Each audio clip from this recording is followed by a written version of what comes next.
Shalom, selamat berjumpa kembali sahabat-sahabat sekalian yang sangat aktif di dalam mengikuti Bible Study online CK7 yang mengajarkan kita untuk membaca firman secara teratur, mempelajarinya, memahaminya untuk kita bisa melakukan dan menghasilkan kebenaran-kebenaran yang memuliakan Tuhan.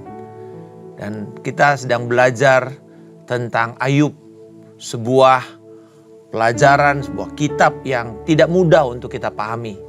Tetapi kita bisa melihat antara prinsip retribusi Allah dengan teologi Alkitab yang kita terima dalam perjanjian baru. Dan bagaimana kita bisa bersikap terhadap penderitaan. Dan untuk itu, mari kita fokuskan kepada Tuhan dan bukan kepada yang lain.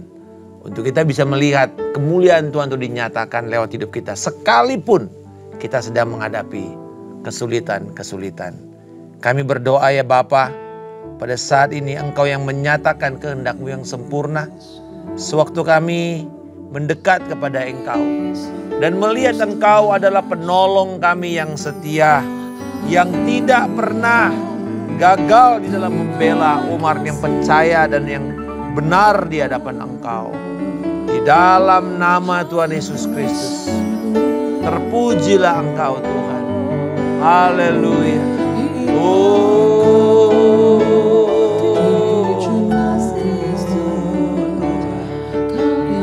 Terpujilah Kau Allah yang setia, yang membela orang-orang kepunyaan-Mu.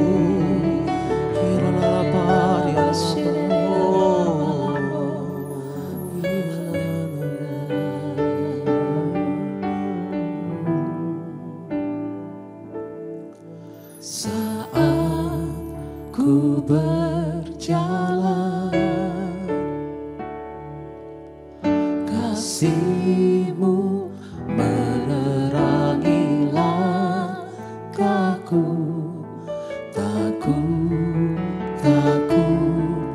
Takut bimbang, karena ku tahu Kau bersamaku.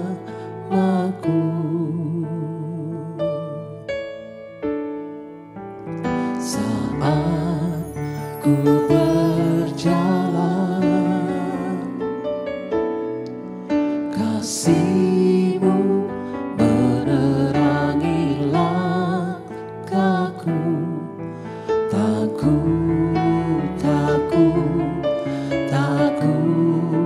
bimbang, karena ku tahu Kau bersamaku. Kau lebih tahu yang terbaik bagiku. Kau lebih sanggup pulihkan hidupku. Ku berserah, ku percaya, hanya Yesus penolong yang setia.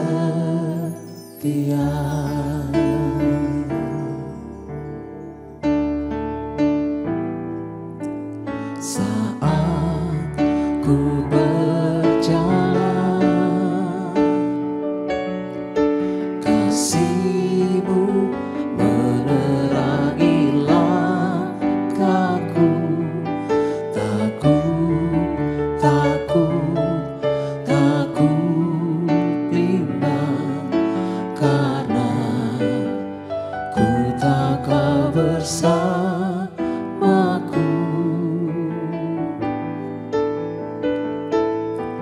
Saat ku berjalan,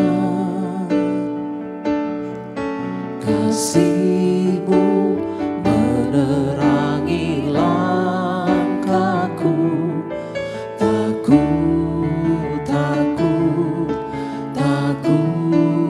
bimbang, karena ku tahu Kau bersamaku.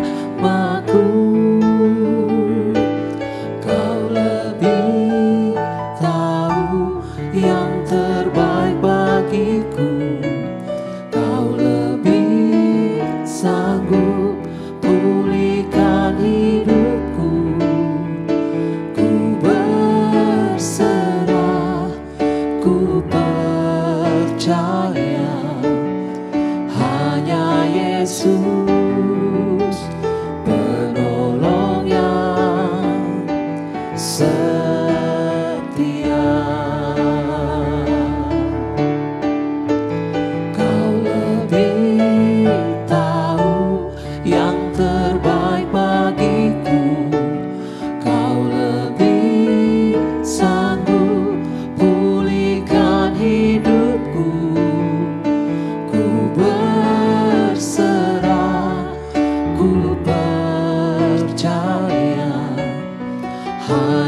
Yesus, penolong yang setia. Kau lebih tahu yang terbaik bagiku, Kau lebih sanggup pulihkan hidupku. Ku berserah, ku percaya, hanya Yesus penolong yang setia. Hanya Yesus penolong yang setia. Hanya Yesus penolong yang setia. Hanya Kau Tuhan, penolong yang setia. Yesus Tuhan, Kau sanggup memulihkan kehidupan kami. Oh haleluya, hidup kami. Kiralah pasyara percaya padamu. Kiralah betaka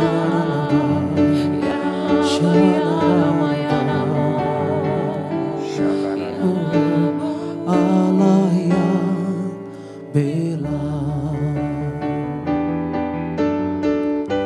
Siapa lawan Dia? Lebih dari pemenang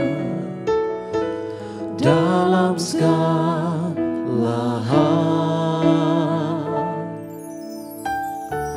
Ku pasti dapat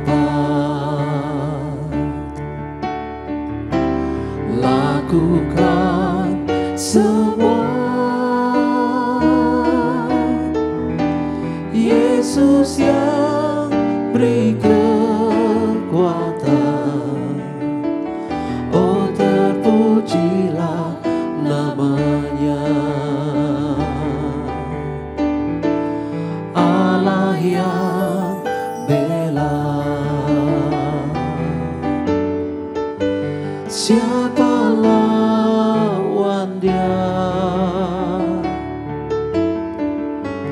Lebih dari pemenang dalam segala hal. Ku pasti dapat lakukan semua. Yesus yang beri kekuatan, oh terpujilah namanya. Allah yang bela. Siapa lawan Dia? Lebih dari pemenang dalam segala hal. Ku pasti dapat lakukan semua. Yesus yang beri kekuatan, oh terpujilah namanya. Allah yang bela. Siapa lawan Dia?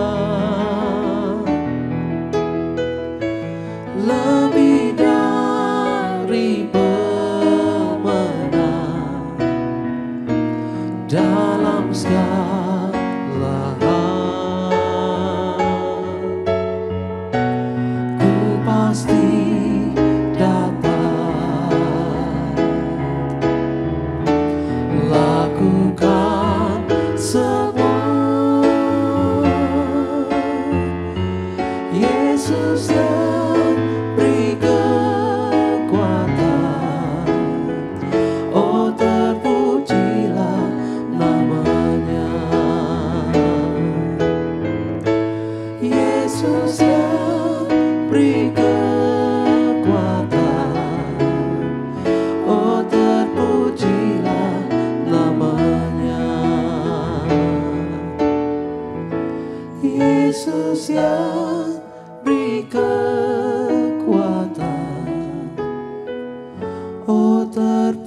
terpujilah namanya. Terima kasih.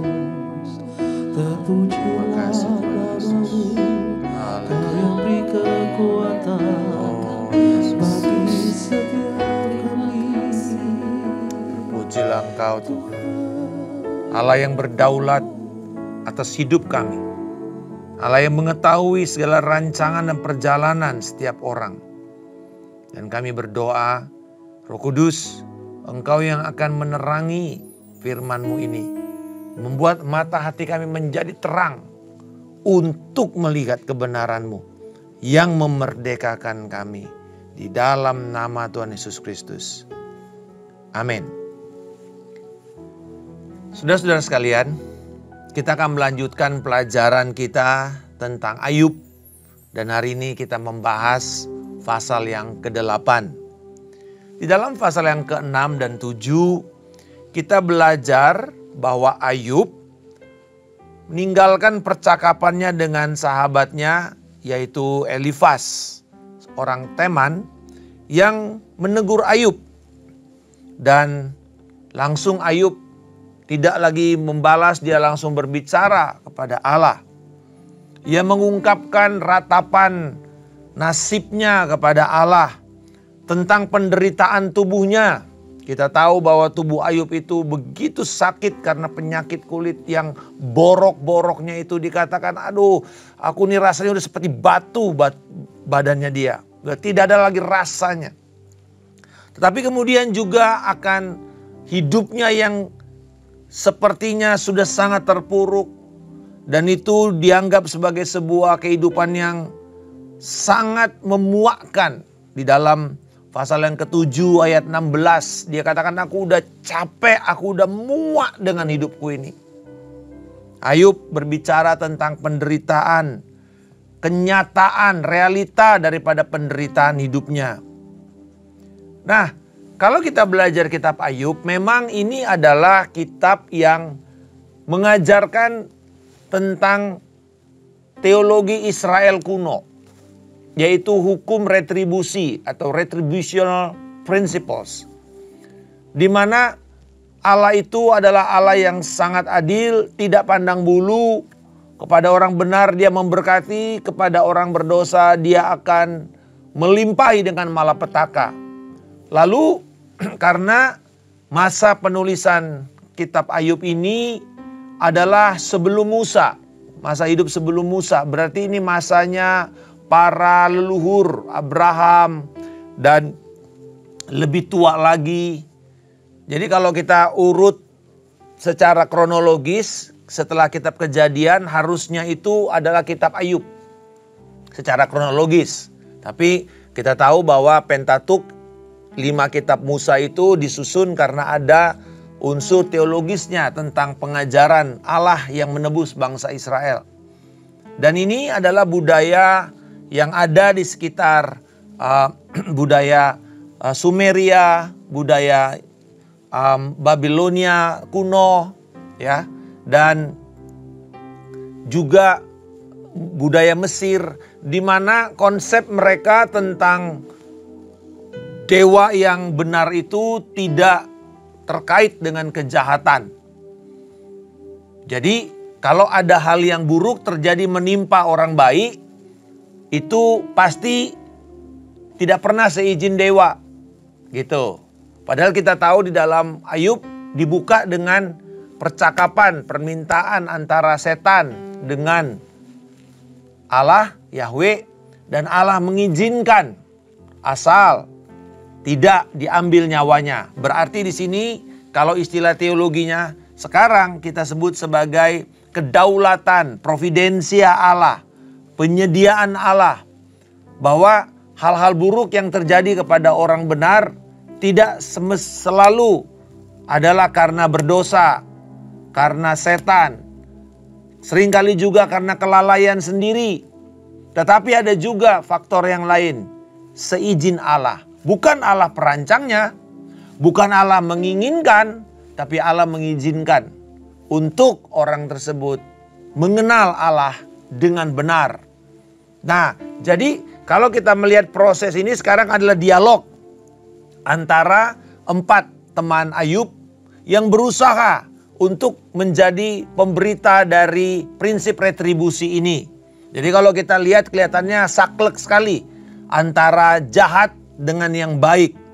Yaitu ada, kita tahu ada Elifas, ada kemudian Bildad orang Suwah, lalu ada Sofar, ada Elihu. Ini 4 orang yang berusaha menasihati. Dan kebanyakan dari porsi kitab Ayub ini adalah dialog antara Ayub dan keempat teman-temannya ini. Setelah Elifas berbicara, Ayub menanggapi. Lalu pasal yang ke-8 adalah tanggapan Bildad atas ratapan Ayub. Bildad menjadi orang kedua.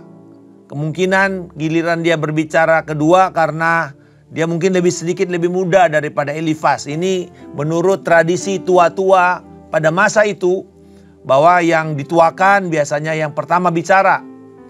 Nah, tetapi mereka umumnya karena 4 ini adalah orang-orang yang sangat bijak, tua-tua, jadi artinya mungkin perbedaan umurnya sedikit sekali. Tidak terlalu signifikan, tetapi bisa menjadi tanda urut-urutan siapa yang paling muda.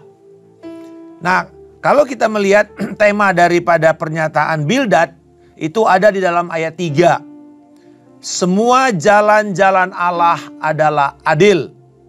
Tidak ada jalan Allah yang salah, yang bengkok.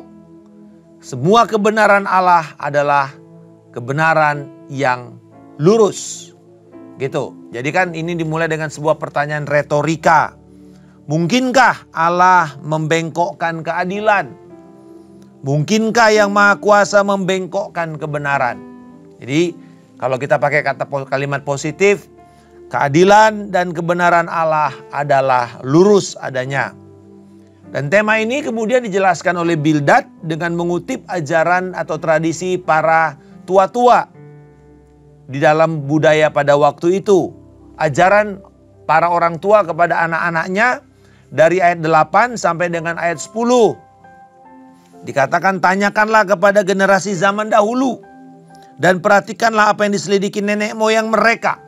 Jadi ini dia mengambil pengajaran para tua-tua dari leluhur.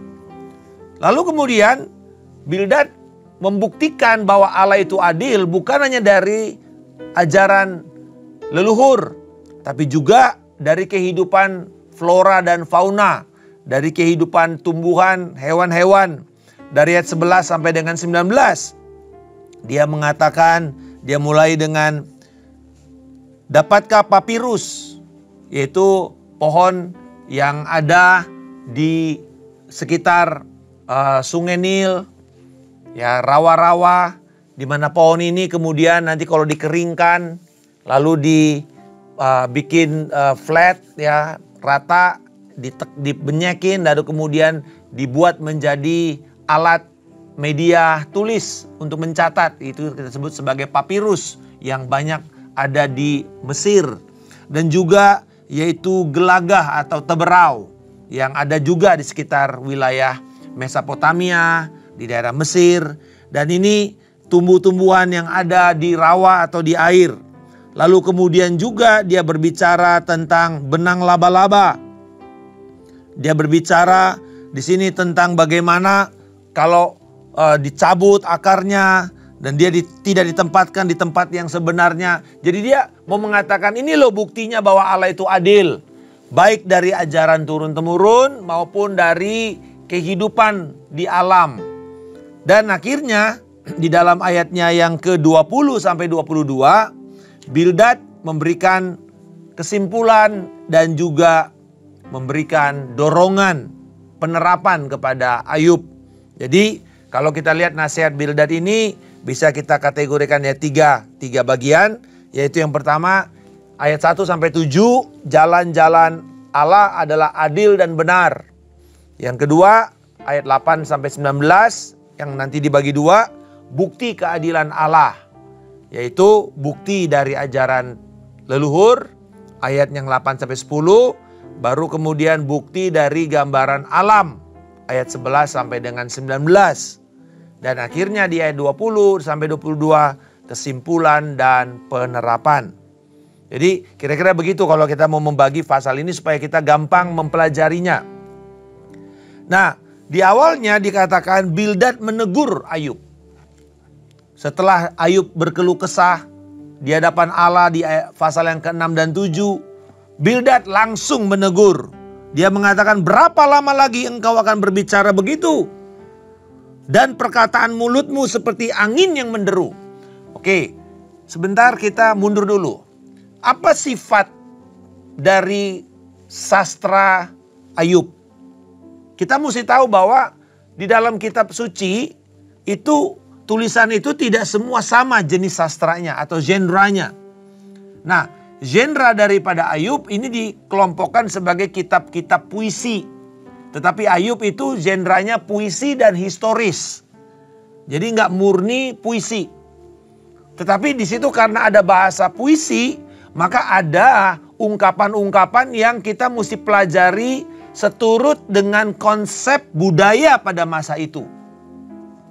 Pada masa itu, kalau orang mengatakan perkataanmu seperti angin yang menderu-deru, itu artinya perkataanmu adalah perkataan yang merusak. Perkataan yang menghancurkan, baik kepada si pembicara maupun yang menerima. Bahkan dikatakan angin yang menderu-deru. Jadi dengan kata lain Bildad mengatakan begini, Ayub, kamu ya protes-protes sama Tuhan itu bahaya loh. Kamu mengundang masalah. Lalu kemudian Bildad membela keadilan Allah di ayat yang ketiga. Mungkinkah Allah itu bengkok keadilannya? Mungkinkah yang maha kuasa itu kebenarannya bengkok? Nggak mungkin. Bahkan kemudian dia mulai mengatakan, ini prinsip retribusi. Bila anak-anakmu berbuat dosa, maka dia pasti akan dikuasai oleh pelanggaran itu. Pasti dia akan mengalami kegelapan. Tetapi bila kamu mencari Tuhan, bila kamu hidup benar, bersih, jujur, maka dia akan memberikan kepada engkau kesejahteraan, pemulihan. Jadi ini prinsip retribusi. Orang benar diberkati, orang fasik pasti kena masalah. Kalau kamu sakit, kalau kamu menderita, pasti kamu karena berdosa. Itu prinsip retribusi yang kita kenal sebagai teodisi. Ya, teodasi. Nah, ini konsep yang secara teologis di dalam perjanjian baru ini sudah banyak berubah. Ini adalah konsep agama kuno yang belum memahami siapa Allah itu yang berdaulat dan yang mengendalikan keadaan. Tetapi ini yang berkembang di dalam budaya dan juga agama Yudaisme, agama Yahudi. Lalu Bildad membela keadilan Allah dan mengatakan keadilan atau dalam bahasa Ibrani mispat merupakan dasar Allah memerintah atau dasar dari peraturan Allah. Dan kebenaran, sedek, adalah perilaku yang dituntut oleh Allah. Jadi mispat itu dasarnya. Kamu mesti tahu bahwa Allah itu adil. Nah, wujud dari Allah yang adil itu, kamu harus hidup benar. Kamu harus melakukan perilakumu harus menjadi perilaku orang benar atau sedek. Kita tahu ada kata sadek, ya. Dan ini juga nama dari imam besar Melkisedek, gitu ya, yaitu raja kebenaran. Nah, jadi itu yang dituntut. Dan hal ini ditegaskan di dalam Musa waktu dia menulis di Ulangan 32 ayat 4 tentang keadilan Allah. Dialah gunung batu, sempurna karya tangannya, sungguh adil segala jalannya, Allah yang setia, tanpa kecurangan, adil dan benarlah dia. Jadi keadilan Allah itu adalah batu penjuru dari relasi antara Allah dengan manusia. Jadi Allah dan manusia ini berhubungan itu dasarnya adalah keadilan. Walaupun Ayub di dalam pasal 6 dan 7 itu sebenarnya dia tidak menuduh Allah itu tidak adil. Tidak ada pernyataan Ayub di dalam pasal yang ke-6 dan 7. Atau dia tidak mengatakan bahwa Allah itu membengkokkan keadilan dan kebenaran. Tetapi Bildad, nah ini yang dipengaruhi oleh konsep retribusi mengatakan, kalau kamu ngomong yang tidak baik tentang Tuhan, kamu pasti jahat. Kamu pasti bengkok hatimu. Nah jadi pada masa itu orang tuh gak boleh berkeluh kesah kepada Allah tentang penderitaannya. Dia anggap kamu memang layak dapat itu semua. Apalagi kalau kita melihat kondisi Ayub ini beruntun. Anak mati, bisnis hancur, istri meninggalkan, tubuhnya rusak. Wah, kurang apa lagi lah kejahatan yang dilakukan oleh Ayub. Padahal di pasal yang pertama jelas-jelas kita melihat dikatakan Ayub adalah orang saleh, orang benar. Tidak ada di sekitar wilayah timur yang seperti Ayub. Itu adalah pernyataan Allah tentang Ayub. Bahkan Allah sendiri mengatakan, kamu lihat nggak hambaku yang benar itu. Jadi Ayub sebenarnya adalah orang benar. Tetapi ketika ini terjadi hal yang buruk, orang-orang yang gak memahami tentang Allah ini mulai berpikir kamu pasti salah. Kamu pasti berdosa. Lalu ia mendorong Ayub untuk mencari Allah di dalam ayat yang ke-5 sampai 7. Nah kemudian dia memastikan, nah ini kalau orang yang berusaha meyakinkan seseorang, dia harus meyakinkan itu dengan bukti-bukti. Orang Yahudi itu selalu bisa mengatakan sebuah pernyataan itu benar kalau ada dua bukti. Dan ini sebenarnya yang masih sekarang kita pakai alat bukti ini. Sebuah pernyataan pidana itu, sebuah kasus dianggap menjadi kasus pidana kalau ada dua alat bukti. Nah apa yang dilakukan oleh Bildad, dia memakai dua alat bukti. Satu, dia memakai ajaran-ajaran turun-temurun. Tuh benar kan? Bahwa Allah itu adil loh menurut ajaran nenek moyang kita. Yang kedua, dia lihat tuh alam, bahkan alam sendiri membuktikan bahwa Allah itu adalah Allah yang adil. Gitu. Jadi dia berusaha meyakinkan Ayub bahwa Allah itu adalah Allah yang adil. Tapi kemudian dia menutup dengan dorongan. Jadi Bildad ini kelihatannya dia tidak sekedar nyerang, menegur, tapi dia memberikan seperti sebuah penghiburan, pengharapan kepada Ayub. Ayat 20 sampai 22, dia memberikan aplikasinya. Dia katakan, ketahuilah Allah tidak menolak orang yang saleh dan tidak menguatkan tangan orang yang berbuat jahat. Ia masih akan membuat mulutmu tertawa dan bibirmu bersorak-sorai. Orang yang membencimu akan berselubung malu dan kemah orang fasik tidak akan ada lagi. Jadi kesimpulan dari ajaran leluhur dan alam adalah hukum pembalasan Allah. Bahwa Allah dan keadilannya tidak bisa dipermainkan, tidak bisa dibolak-balik, tidak bisa dibengkokkan. Allah tidak menolak orang saleh, tapi sebaliknya dia juga tidak menguatkan tangan orang fasik. Artinya dia tidak kemudian memberkati orang fasik dalam kejahatannya.